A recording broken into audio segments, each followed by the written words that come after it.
According to the New York Times, March 18th, 2021, there have now been over 29.6 million COVID cases in the United States and over 530,000 deaths.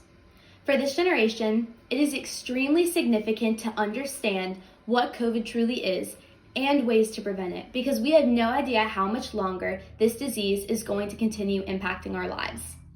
My name is Alexandra Rogers, and today I will be discussing with you how COVID-19 has impacted the United States, what another country has done to battle COVID, and why the United States should consider adopting some of these policies. To begin, COVID-19 has strongly impacted the United States. The disease has taken the world by storm with its number of cases. Just 6 months after COVID had entered the United States, there had already been 6.5 million confirmed cases in the United States and over 195,000 deaths, says Brookings Education, September 17th, 2020. To put these numbers into perspective, the pandemic had then claimed more than 3 times the American lives that were lost during the Vietnam War. Another notable point to discuss is that researchers and scientists have been studying this disease for well over a year now, but are only finding out more about the disease than they are an actual cure. According to WebMD, December 13th, 2020, there is now a vaccination available for COVID-19, but there is no cure.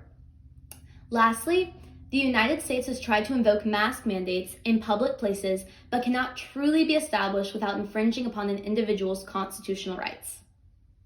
Secondly, regions other than the United States have found ways to battle COVID.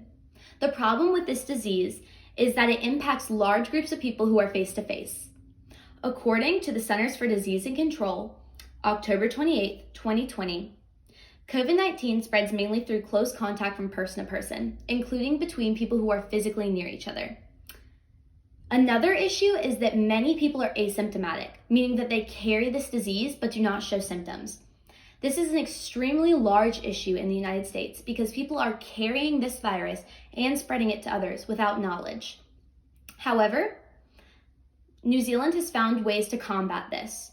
It has come up with a 4-level system plan that can combat COVID.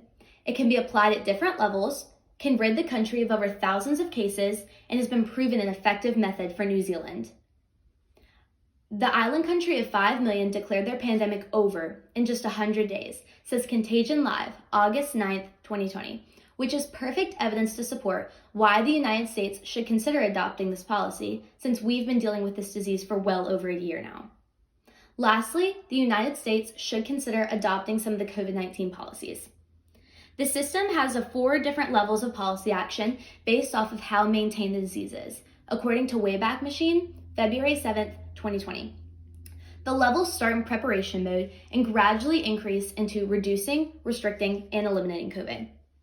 Many of the policies are the same in the US as they are in New Zealand, but the difference is enforcement. In New Zealand, they enforce the policies in more of a categorical way rather than sporadic, which is how the United States does it. In New Zealand, it changes based off of the health of the people and the citizens, and the system is more organized, therefore easier for the government to implement onto its citizens. Therefore, if many of these policies are already present in the United States, it should not be difficult for the government of the United States to organize these policies into a more of an effective way that could advocate for change in the US. In New Zealand, when the plan was set into effect, it started at level 2. But by March 25th, it had risen to level 4, triggering a nationwide lockdown. With only essential services running, people were told to go home and stay in their own specific bubble. When they had shut down, they only had 102 cases and no deaths. At around the same time, when the UK shut down, they had over 6,500 cases and over 330 deaths using their own COVID methods, says BBC News, July 9th, 2020. This statistic itself proves that New Zealand's plan is logical and effective enough to be used in other nations. In conclusion, many people would believe that this system would not work in the United States because it would infringe upon an individual's constitutional rights. This is because many people believe in the idea that the United States government cannot truly force anything upon an individual.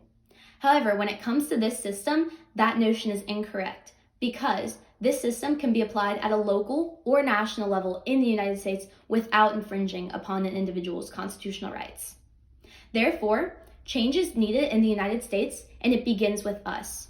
Following some of these simple rules presented by New Zealand that are already being followed in the United States can change the path of this virus drastically.